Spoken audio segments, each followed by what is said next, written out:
thank you so much for your kind introduction and for hosting us here at the House of Sweden. And also, thank you to my dear friend Barbro for inviting me back again this year. I think now, once it's just an event, twice it's a tradition. So that's what you said. I got that from someone I know. And I just have to say, Barbro is really an inspiration to all of us, particularly the number of young women who she has mentored who want to pursue careers in the life science and business industries. I'm so proud of the work you do with the BBBs and everything. I thought I would come today and give you an update both on the biomedical research work that's happening through the U.S. Congress and at the FDA and the NIH. And then also a brief update, as far as I know it, about what's happening with healthcare in general in the U.S. Congress and what we see going on. Many of you know that despite the ongoing conflicts in Congress over healthcare over the years, including Republican attempts to repeal the Affordable Care Act, there's still a willingness among members on both sides of the aisle to try to work to address the part of the healthcare system where we have shared concerns. And one of those areas centers around biomedical research. In 2016, Congress passed a landmark piece of legislation, which I was proud to be the Democratic co-sponsor of, called the 21st Century Cures Act. What this bill did is it makes significant advances in biomedical research.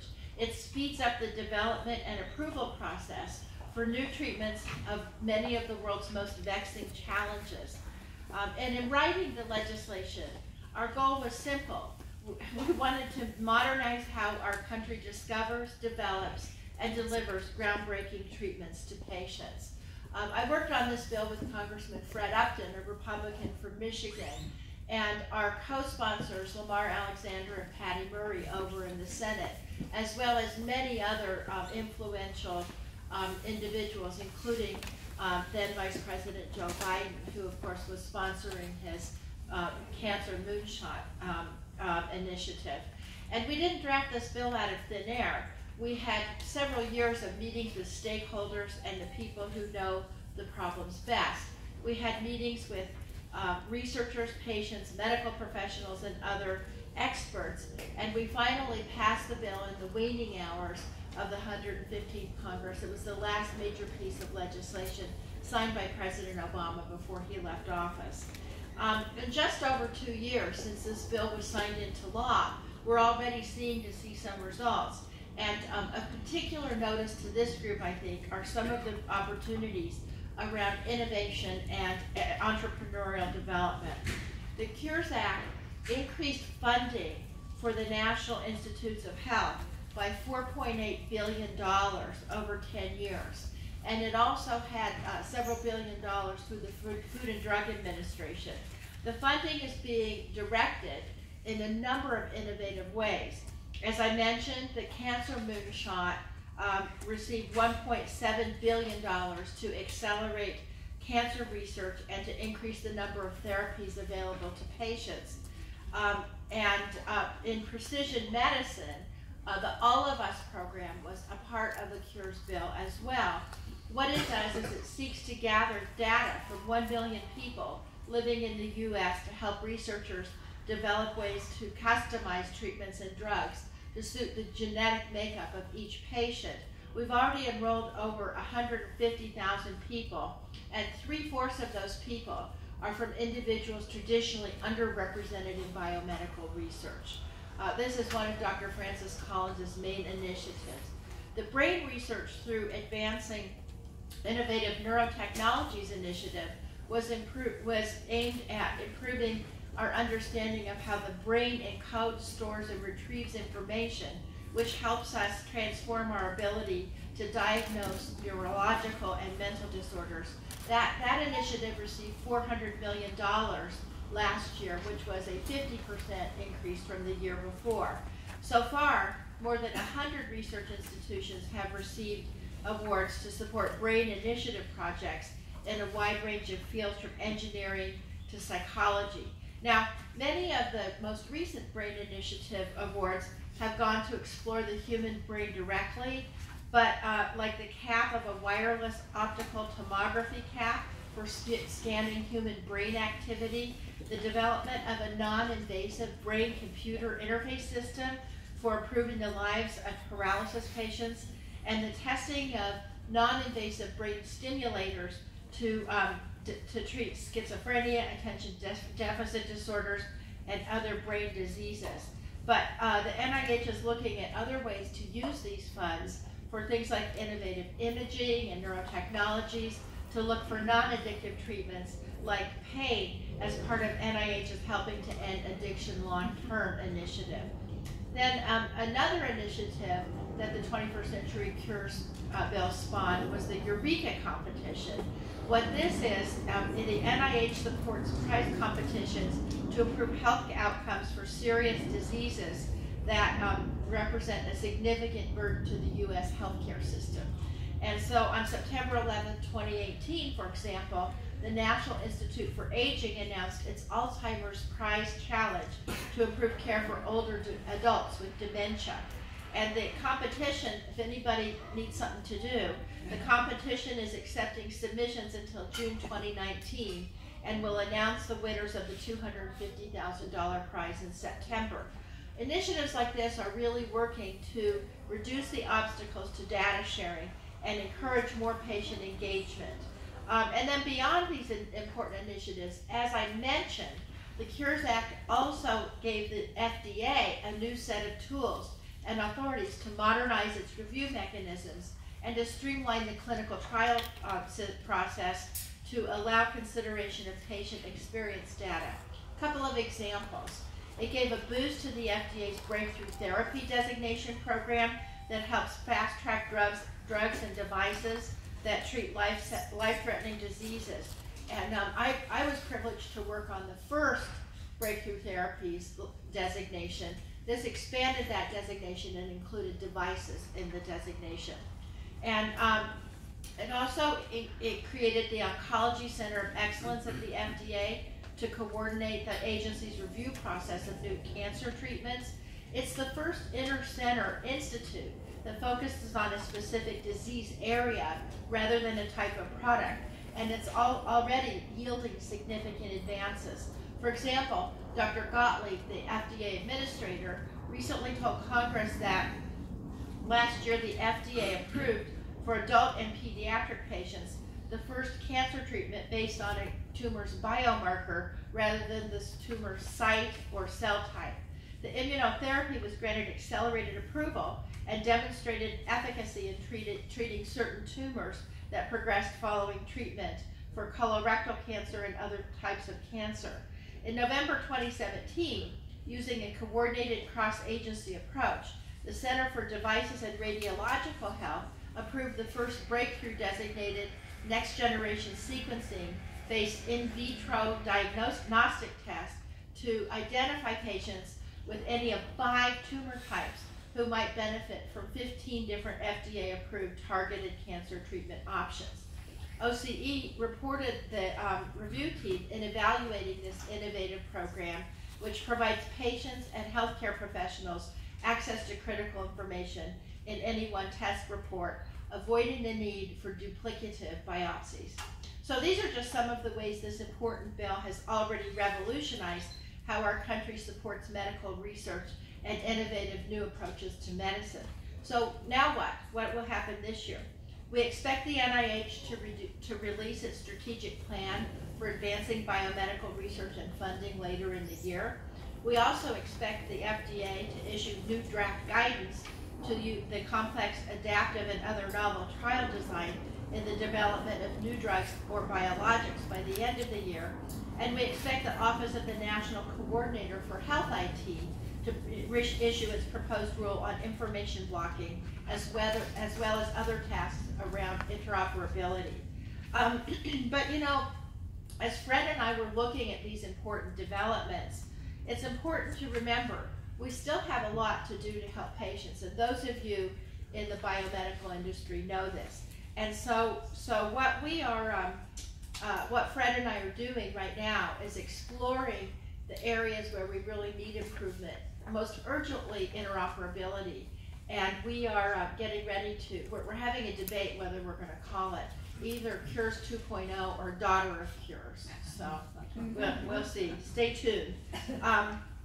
And we're going to do that. I'm working on a couple of other pieces of legislation to streamline and modernize the way we do drug approval and development as well.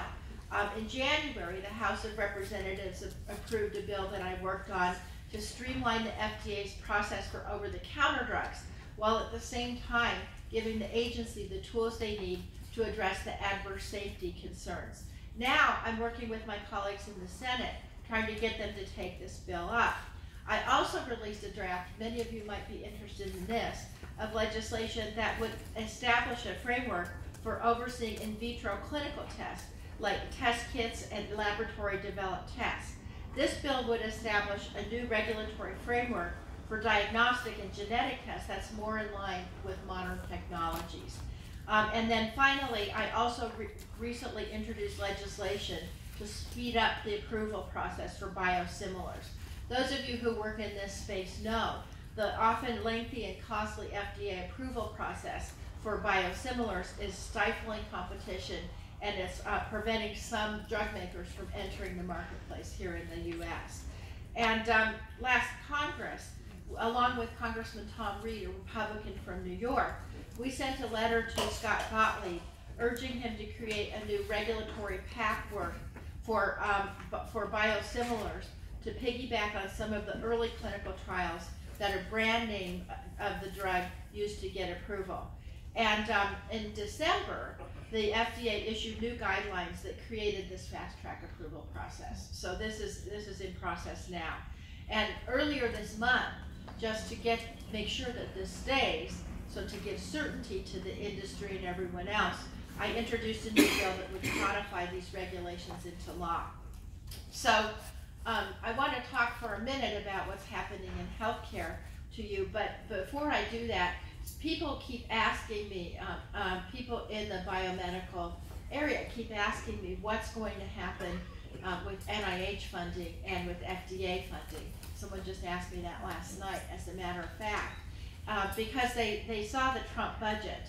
And for those of you who don't know, and why would you, how budgeting works in Washington, D.C., here's how it works. Irrespective of the administration, the president sends the budget over to Congress. Congress says thank you very much and immediately throws it into the trash can. That's especially true when it comes to biomedical research. Last year, the Trump administration proposed drastic cuts to the NIH and to the FDA. And in a bipartisan show of solidarity, not only did we not accept those cuts, but Congress actually made the commitments that we had passed in 21st Century Cures and went way beyond that with $2 billion additional in research at the NIH. I expect the same thing will happen this year. One thing I think is so important for biomedical research is that we have certainty, because when people are trying to do research, it doesn't really help if you have short-term continuing resolutions that keep the government open and that keep these projects funded. If you're trying to do a clinical study, if you're trying to do research, being on a 6-week continuing resolution is not helpful to being able to fulfill those ends. And so the hope in Congress this year is that we will go through the regular appropriations process, but we will have additional funding, and seriously, you can rely on that, because we have strong bipartisan commitment to restoring the NIH to the funding it needs and to appropriately funding the FDA. Finally, I'm asked frequently in my district and in Washington, with Democrats in charge of the House of Representatives now, how will our nation's healthcare policy change? We've seen, of course, the failed attempt to repeal the Affordable Care Act by the last year's Congress, and now the systematic attempts to undermine the act by the administration and in the courts. So our main concern right now is to try to stabilize the Affordable Care Act so that we can offer the health care that Americans need at a reasonable price. And just last week in my committee, the Energy and Commerce Committee, we passed a package of about 5 bills designed to help stabilize the Affordable Care Act, particularly for patients who are in the public exchanges and in the Medicaid expansion program. But I think that you're going to see that for the time being, and then you're going to see some more robust discussions around issues like, should we expand Medicare or Medicaid for people between 50 and 65? Should we look at, and those of you who are Swedish, you know you have a completely different health care system than we do, and so we're wondering, should we look at healthcare delivery systems that are more like other countries? Should we go to a single payer system? What should we do? But I do think that this conversation will continue, and there is a realization among the Democratic leadership in the House that the Republicans still control the Senate and the White House. And so anything we do right now, we want to make sure that we are stabilizing the Affordable Care Act, expanding its access and affordability so that people can continue to get the health care they need while we have these larger debates. So I think you're going to see a lot more interest going forward on all of this, and I think the end is yet to be seen. One last thing I want to talk to you about, because I'm on my way over there right now. I'm the co-chair of the Diabetes Caucus in the U.S. Congress, which traditionally has been the largest issue-based caucus in Congress. And I'm also the chair of the Oversight Subcommittee of Energy and Commerce. We have embarked on a investigation of insulin pricing, in particular insulin pricing as it relates, well, the whole, as sort of a microcosm of what's happening right now with drug pricing in the United States. And we had our first hearing last week on this issue, where we brought patients, researchers, experts in to talk about how insulin is becoming unaffordable because of its list price for patients who are either underinsured or uninsured, or patients whose insulin is not listed on their formulary. The insulin increased, it doubled in price, and then it tripled in price over the last 20 years. And to the point where the list price for some of the newer biological cell-based insulins is over $1,700 for a few bottles of insulin.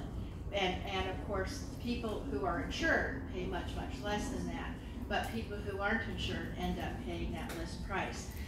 In about 1 hour, I'm going to have a hearing down on the Hill where we're bringing representatives of both the pharmaceutical companies and also the preferred benefit managers who are negotiating the prices for the insurance plans. And we'll have them down on the Hill to talk about what we can do to lower the price of insulin. We really want to encourage innovation in the drug arena, but we also want to make sure that our patients can afford to pay for those drugs. And so that's what's going on the Hill, just a few things. I really am honored that you would have your second SALSS conference here in Washington, D.C., and I want to thank all of you for everything you're doing to make sure that people have the access to the most cutting-edge medicines and technologies, because truly we do share the same goal in the U.S. and Sweden, and it's conferences like this that really help us exchange our ideas and to ultimately help both of our nations achieve that goal. So thank you for having me here today, and I look forward to our continuing friendship.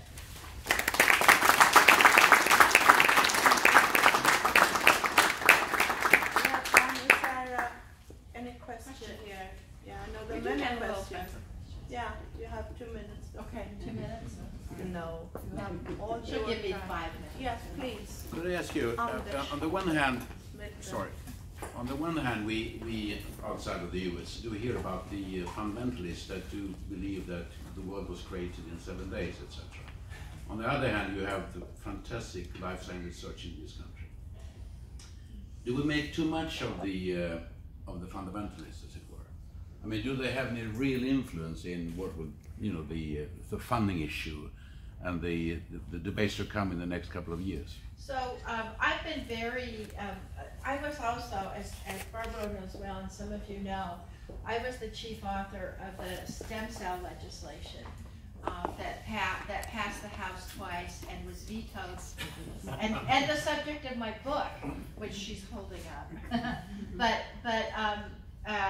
And then President Obama issued an executive order expanding ethical embryonic stem cell research. That executive order is still in place today, and the Trump administration has left that kind of research in place. We do see. I'm also the co-chair of the pro-choice caucus in the House, and we do see continuing restrictions around funding for birth control and family planning, as well as debates around abortion. But in terms of biomedical research, we haven't seen the kinds of efforts. There's actually been some conversation about trying to restrict fetal tissue research as well, which any researcher here knows has been used for almost 100 years and has been used to discover most of the common vaccines that we use today in the world. And so there are some issues sort of around sex and reproduction that remain the subject of the culture wars here.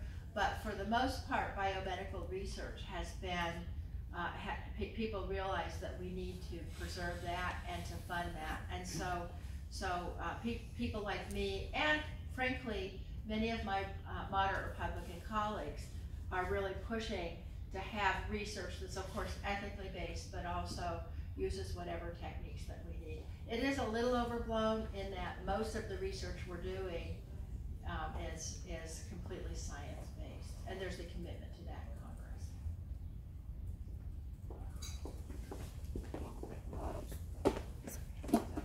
Congress. In addition to the breakthrough pathways of the FDA and all the support of the NIH research, there's been some talk about a breakthrough pathway at CMS for reimbursement. I was wondering if you could comment on that, or if there's sort of any movement on a similar pathway.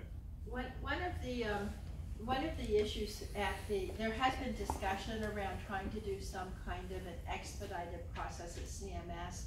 One of the issues that we've had at CMS is that the progress of innovation has outstripped their ability to figure out how to pay for it. And I think with the advent of more and more of these very expensive biologics that can actually cure diseases, and more complicated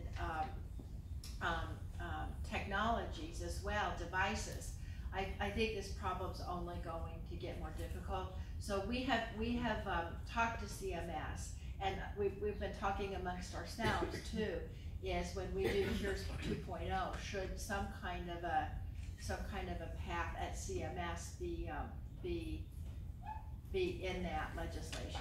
And so we're really cognizant of it. One of the stories I like to tell about the difficulties CMS has had is, as the chair of the Diabetes Caucus, CMS always covered insulin pumps for diabetics, the Medtronic insulin pumps, but it wouldn't cover the insulin pump where they have a remote, the Omnipod insulin pump where they have the remote patch, because the electronics, they considered them to be disposable electronics. And so the diabetics were crazed because, why should what type of insulin delivery system you use be subject to whether it would be paid for by your Medicare or Medicaid? And finally we got them, the Diabetes Caucus got them to approve it, but you shouldn't have to operate that way. So it's a real concern, and frankly, if you're using taxpayer money to fund some of these therapies that are wildly expensive, we have to figure out a way to grapple with that. I was just at a conference about that this weekend, sponsored by the Commonwealth Fund, and it's difficult to, it's a conversation we need to have, because we want to sponsor innovation, but on the same hand, we want to make sure everybody can get those therapies. Yeah. Can you comment on any legislative fixes to patent matter, subject matter eligibility, so that investors can get into the biomedical field with some certainty? I don't quite understand your question. A lot of biomedical discoveries have been found in our courts not to be subject matter eligible, and patents found invalid, bringing a lot of uncertainty to investment in this area. And it's really degraded the quality of our patent system. So, I hate to say this, but I'm not on the Judiciary Committee, and the patent issues would probably mostly come up in the Judiciary Committee, and so this is an area, frankly, I'm not that familiar with, but I'll check it out. You should call and talk to, here's Tom Woodburn standing in the back of the room. He's my brand new legislative director, so before he leaves today, you might get his card and talk to him about these issues. I didn't know this was a widespread problem. Anyone else? Thank you so much for having me. It's been a delight, as always, to be here. Thank you.